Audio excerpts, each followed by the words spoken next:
بسم الله الرحمن الرحیم. شروع کوم د ډیر زیات بهون کی او د ډیر زیات مهربان رب په نوم باندې. زه ګواهی ورکوم چې د عبادت لایق د سجدې لایق صرف الله پاک دی او زمونږ دغه پروردګار دا یو دی دا یکتا دی. زه ګواهی ورکوم د دې خبره چې محمد رسول الله صلی الله علیه و آله وسلم د الله پاک بنده او د الله پاک اخیری رسول دی. نن چې محترمو زموږ کومه وظیفه ده دا وظیفه ډیره زیاته زبردسته او ډیره زیاته د قدر ده، ځکه چې صحابي راغلي پیغمبر صلی الله علیه و آله وسلم ته فرمایل د الله رسول ډیر زیات غریب ما څه وکړم. نو پیغمبر صلی الله علیه و آله وسلم ته ډیر زیات ناشنا عمل ښودلی دی.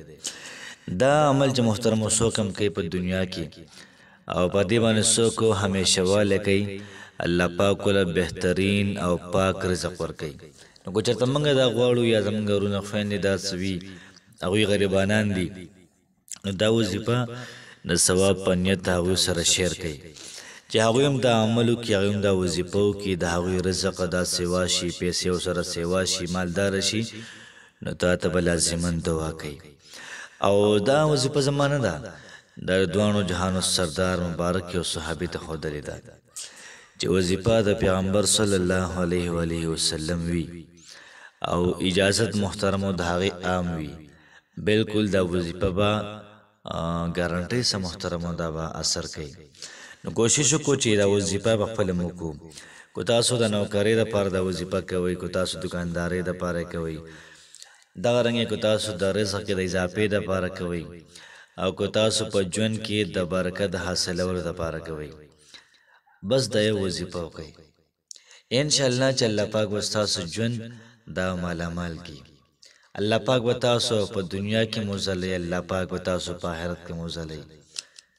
وظیفه محترمو داسې ده چې کله موږ چاردام موږ اودس مات کړو او د هغې نه بعد چاردام کول لازمي دي. نو همیشه دپاره محترمه په اودس کې اوسېدل، دغه رنګې په داسې حالت کې اوسېدل چې د سړي چاردام وي، په اودس کې اوسېدل. فرمایي چې الله پاک به د انسان رزق دا ډیر زیات کړي. او دا عمل پیغمبر صلی الله علیه و آله وسلم دغه صحابي ته ښودلی او الله پاک د دغه صحابي مال او دولت محترمو دا ډیر زیات کړو. محترمو کوشش کوئ چې تاسو په اودس کې اوسېږئ، تاسو په چاردام کې اوسېږئ. او بلال صاحب نبی کریم علیه الصلاۃ والسلام د معراج په شپه باندې د بلال صاحب د خپو کشار د ځان نه مخکې اورېدلی و چې واپسې کې پیغمبر صلی الله علیه و آله وسلم راغلی وی بلال څه عمل کوي. بلال صاحب ته فرمایل د الله رسول سم نه کوم، خو چې کله زه اودس مات کړم نو زه خامخا چاردام کوم او 2 رکعته نفل کوم. نو ستاسو هم دا وظیفه شوله چې کله تاسو اودس مات کړئ د هغې نه بعد تاسو چاردام کوئ، که نارینه وي که زنانه وي، نو چاردام دا پکار دی چې همیشه دپاره څوک په چاردام کې ګرځي.